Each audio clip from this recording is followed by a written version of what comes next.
इन्हीं शब्दों में कहा था, फिर आपके सामने कह रहा हूं। मोदी जी कहते हैं कि एक अकेला, यूं छाती पीट के बोला है, एक अकेला सब पर भारी, संसद में ही कर गए। मैं कह रहा हूं मोदी जी, अगर इस देश की जनता आपको इतना ही चाहती है, आपको इतना पसंद करती है, आप जनता के दिल में राज करते हैं, जनता आपको सर पे उठा के रखती है, तो फिर तो आप किसी भी तरह से जीत जाएंगे ना। और आप कह रहे हैं कि ईवीएम से बेईमानी नहीं कराई जाती, आप तो यही कह रहे हैं कि अब ईवीएम का रोना लगते हैं जीत हारने के बाद। तो मैं आपको चैलेंज करता हूं कि जो सीट आपकी नजर में आपके लिए सबसे सुरक्षित सीट है, अगर वाराणसी है तो वाराणसी ही सही, और बनारस के अलावा और भी कोई देश में कोई सीट जो आप समझते हो कि सबसे सुरक्षित आपके लिए, मैं लड़ूंगा आपके सामने उस सीट से चुनाव। आप चुनाव बैलेट पेपर से कराओ, ईवीएम से नहीं, और फिर देखते हैं आप कितनी वोटों से जीत के जाते हो। एक अकेला सब पर भारी। मैं कह रहा हूं ना, ये भानु प्रताप सिंह मोदी के सामने चुनाव लड़ेगा अगर मोदी बैलेट पेपर से चुनाव कराए, लेकिन मैं जानता हूं हिम्मत नहीं है, कहने में 56 इंच है, 56 मिलीमीटर का भी सीना नहीं है भाई। और अगर सरकार मने भी करेगी तो भी हम आंदोलन करेंगे। सरकार के गुर्दे में दम है तो लगावे तोप, तमंचे लगावे, चलवावे हम पे लाठी, गोलियां चलवावे, हम भी देखेंगे कैसे मारती है और कितनों को मारती है। ये आंदोलन होगा, हर कीमत पर होगा, और यह आंदोलन सफल होगा इस बार। और जो जो विपक्षी पार्टियां हैं, जो दल, जो लोग घरों में बैठे हैं, चुप बैठे हैं, जिनकी जिम्मेदारी इस आंदोलन को लड़े, अगर वो नहीं करते हैं तो भी हम आंदोलन करेंगे, और एक दिन विपक्षी पार्टियों को इस आंदोलन में शामिल होना पड़ेगा, हम मजबूर कर देंगे उन्हें। देखिए, सड़क पे आना मेरा जन्मसिद्ध अधिकार है, मेरा मूल अधिकार है, और यह भी कानूनी और संवैधानिक अधिकार है। तो मैं कानून से बाहर काम नहीं कर रहा, मैं संविधान से बाहर काम नहीं कर रहा, मैं कानून और संविधान के दायरे में काम कर रहा हूं। रही आप में कि मैं सुप्रीम कोर्ट क्यों नहीं जाता, सुप्रीम कोर्ट में ऑलरेडी ईवीएम के खिलाफ पिटीशन पड़ी हुई है, पीछे जितनी भी पिटीशन थी सारी डिसमिस कर दी गई, तो मुझे सुप्रीम कोर्ट से क्या मिलेगा? मैं तो जानता हूं ना कि सुप्रीम कोर्ट से कुछ मिलने वाला नहीं है मुझे। सो जब मुझे मिल ही नहीं रहा सुप्रीम कोर्ट से, तो मैं सुप्रीम कोर्ट के दरवाजे पर क्यों जाऊं? मैं जाऊंगा सुप्रीम कोर्ट के दरवाजे पर, मैं चीफ जस्टिस साहब से गुहार लगाऊंगा, मैं अदालत से गुहार लगाऊंगा, लेकिन जब लगाऊंगा कि जब पूरे देश में जन आंदोलन खड़ा कर दूंगा। जन आंदोलन खड़ा करने के बाद मैं कोर्ट के पास जाऊंगा और कहूंगा कि इतना बड़ा अन्याय हो रहा, आपके अलावा इसे कोई नहीं हटा सकता, अन्यथा देश में जन आंदोलन चलेगा। ये जन आंदोलन कैसे बनेगा, इसमें आम आदमी कैसे जुड़ेगा? इसके लिए आपके माध्यम से जुड़ेगा। आज की तारीख में दुनिया भर से देश भर से जो लोग मेरे साथ जुड़ रहे हैं, जैसे अभी मैंने सारे राज्य आपको गिनाए, जहां से लोग जुड़ रहे हैं, कैसे जुड़े हैं? हमने शुरुआत करी, आपने मीडिया के साथियों ने साथ दिया और हमारी आवाज देश के कोने कोने तक पहुंचाई, तो लोग उस बात को सुन के जुड़ रहे हैं। और कहीं ना कहीं हम पे विश्वास ही होगा, क्योंकि हम लगातार संघर्ष कर रहे हैं। हमने समाज के लोगों के साथ, हमने देश के लोगों के साथ कोई भेदभाव नहीं किया, उनके साथ कोई घात नहीं किया, उनको धोखा नहीं दिया। लगातार हम ईमानदारी से देश की बात, देश के लोगों की बात, आम जनता की बात, गरीबों की बात, शोषित पीड़ितों की बात लगातार उठाते हैं। इसीलिए लोगों का विश्वास है और इसीलिए लोग हमारे साथ जुड़ने को तैयार हैं और इसीलिए लोग हमारे साथ में जुड़ रहे हैं। तो ऐसे ही आंदोलन बनेगा। कांग्रेस को बिना किसी झिझक के, सारे उहापोह की स्थिति को छोड़कर, सारे मन में शंकाएं और डर को छोड़कर इस ईवीएम को हटाने के लिए आंदोलन करना चाहिए।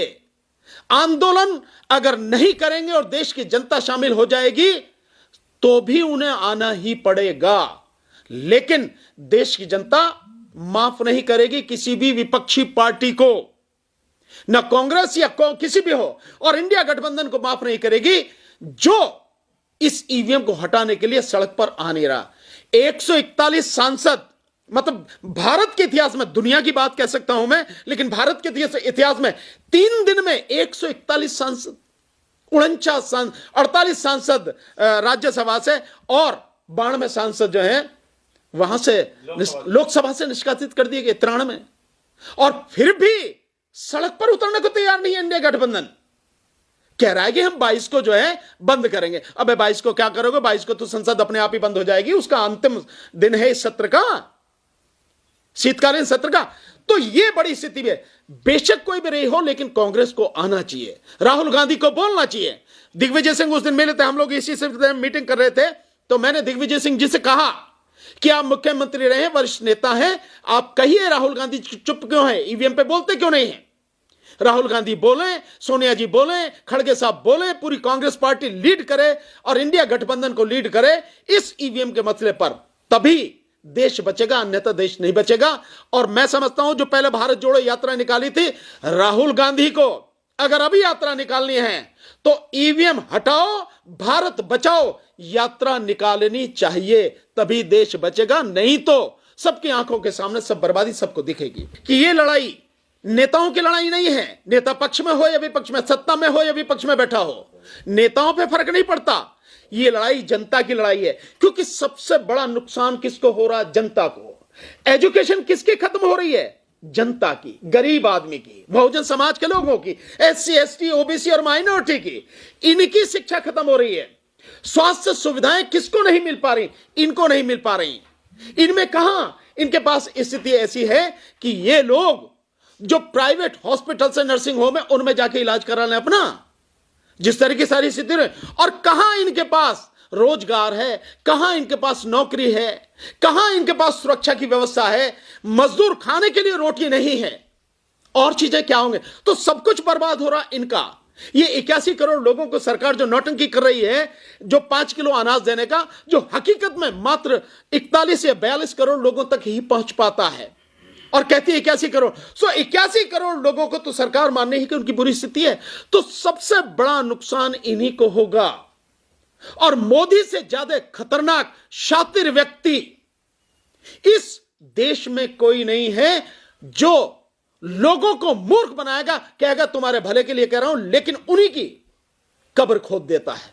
सर, आंदोलन करने के लिए सरकार की तरफ से पाबंदी है कि आप किसी भी तरीके का सरकार के खिलाफ कोई आंदोलन नहीं करेंगे। ऐसा है, जब राजतंत्र होता है ना पीपल साहब, तब भी आंदोलन सरकार के खिलाफ होते हैं। अभी तो लोकतंत्र है, चाहे मतलब देखने को रह गया सही, केवल सुनने के लिए रह गया सही, पर है तो सही ना। लेकिन जो तरीका है, उस तरीके से आंदोलन अगर नहीं करेंगे सफलता नहीं मिलेगी। हमें एक तरीके से, संवैधानिक तरीके से, वैधानिक तरीके से हमें आंदोलन करना पड़ेगा, लड़ाई लड़नी पड़ेगी। और एक चीज और बताए दे रहा हूं, हम तो कर ही चुके हैं कुछ शुरू। इस देश के लोगों को भी एक दिन लड़ना पड़ेगा, सरकार से लड़ना पड़ेगा। वो चाहे आज लड़ लें, वो चाहे 2 महीने बाद लड़ लें, चाहे साल भर बाद लड़ लें, 10 साल बाद लड़ लें, 50 साल बाद। एक लड़ाई सरकारों के माध्यम से जो गंदगी फैलाई गई है, और जो सरकारें फैला रही हैं, जो नेता फैला रहे हैं, इनके खिलाफ इस देश के लोगों को लड़ना पड़ेगा।